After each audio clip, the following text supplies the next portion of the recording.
Our next honoree is Sister Rita Michael Scully, Associate Professor of English. A tribute will be given by Barbara Lundquist, Professor of English.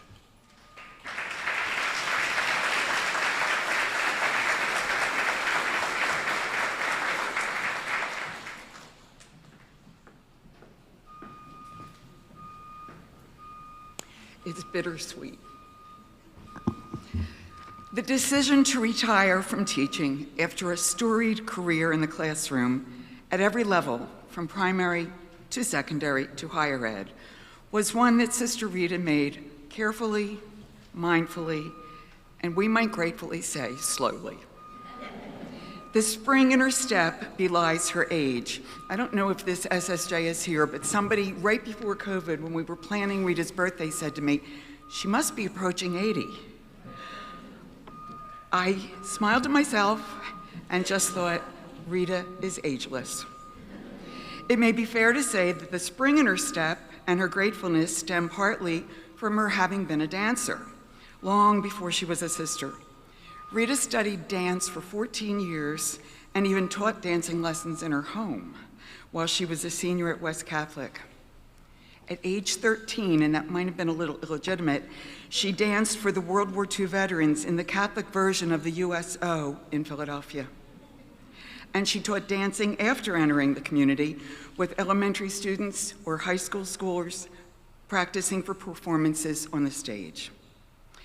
She even has a memory here at the college dancing, while history professors John Lukacs played piano and Jim Sullivan sang, she accompanied with dance. Would that we had that video for the archives.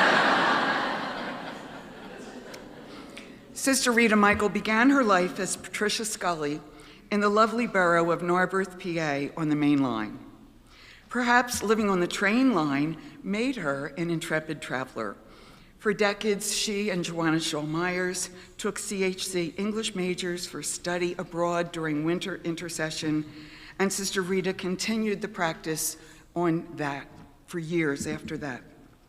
At an open house for prospective students in 2010, one student told the guests that traveling with Sister Rita was the highlight of his college years, that he would not have had the courage to go abroad on his own, but she made it possible in a way that was world-changing for him. The Chestnut Hill West train line has also seen Sister Rita on many a Saturday morning going into Center City on a mission to distribute socks and toiletries to homeless people. Being also creative, she distributed cards printed with a list of resources for in the city that they could access. And this was on Saturday after a full week in school. I count myself lucky to have been one of Sister Rita's students. Okay, now I have to demonstrate this. I can still see her standing there in the modified shorter habit, in lovely black pumps, okay, which I can't handle today, okay, in lovely black pumps, not Oxford's notice, standing in what seemed like a ballet position as she read British Romantic poetry. I was so dazzled by that last stanza of Ode to the West Wind, Sister Rita, and the way you deliver it, that I left STEM immediately. The math major revolted, okay. Later, she would tell my students in Romantics, you know, I taught Dr. Lundquist that course. Sister Rita is known to be a gentle figure, but that doesn't mean she suffers fools gladly. She is astute in her perceptions of human behavior, and she can counter an absurdity or close an argument with an arch sense of humor inherited directly from Jane Austen. And for years, she taught our 18th century course, which was then called, maybe named after her, Wit and Wisdom. And yes, she also got the Lindback long before we knew. I asked department members in the English department if they could choose one word to describe Sister Rita, what would it be? Suzanne Delgizzo replied immediately, one word, impossible. But she lighted on poised, and this is what she said. Sister Rita has a poise that is built on a sense of inner calm and self-confidence that is evident in everything she does, from a casual hallway chat to teaching her course to making a point in a meeting. Mia Grogan chose the word seamstress. Rita makes her own clothes. Okay. But Mia said she also stitches together past and present, remembers students' names from long ago, stitches together the poetry and prose of daily life. She can weave a quotation into a weather report, and she even weaves together the living and the dead. And this really touched Mia.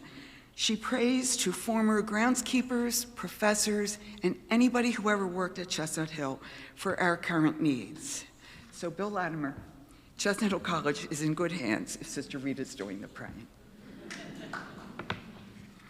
And for all of you who have ever experienced her at the cafeteria table, and I know there are people here who have, you know, she is a consummate raconteur. And so I was not surprised when Keely McCarthy wrote in and said, Sister Rita is a storyteller. Her stories, like the best of stories, often take surprising turns. And in fact, surprising is another word that comes to mind for Sister Rita, and I can think of many examples, she said.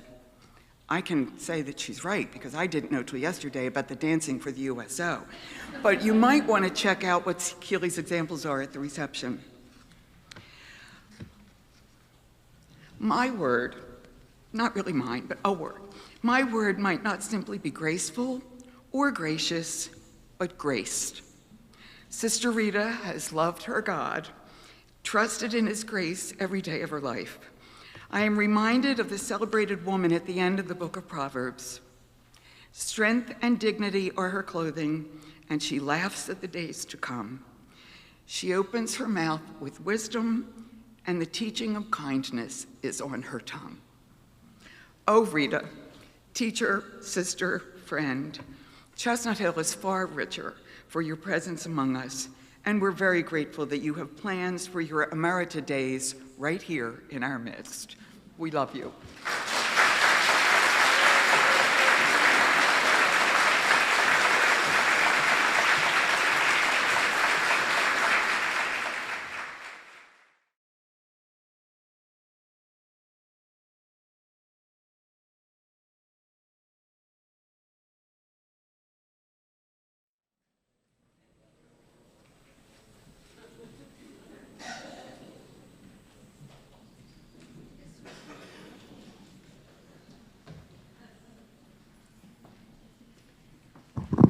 I can't wait to hear what I have to say after all those good words. As Henry VIII said to his 6 wives, I won't keep you long. I feel like a piece of living history here. When I began my work here at Chestnut Hill as a student, Sister Maria Kostka-Lug was the president. When I finished my first degree, Sister Catherine Francis was in charge. When I came as a part-time teacher, Sister Mary Xavier was in charge. When I came as a full-time teacher, Sister Matthew Anita McDonald was the president. Then I sailed through Sister Carol's 30 years, and now we have Dr. Mark here, Dr. here. And then as I was tallying all my blessings, and I thought of all of the students that I taught here, and I tried to use the philosophy taken from the scriptures, I came that they may have life and have it more abundantly. And I felt that I could do that through literature and also through writing. And then as I was tallying my blessings, I thought of all my colleagues here, my friends, my family, my colleagues. And I asked a special blessing for them because they have cheered and sustained my heart through all these years. And so, with all of that, I say thank you.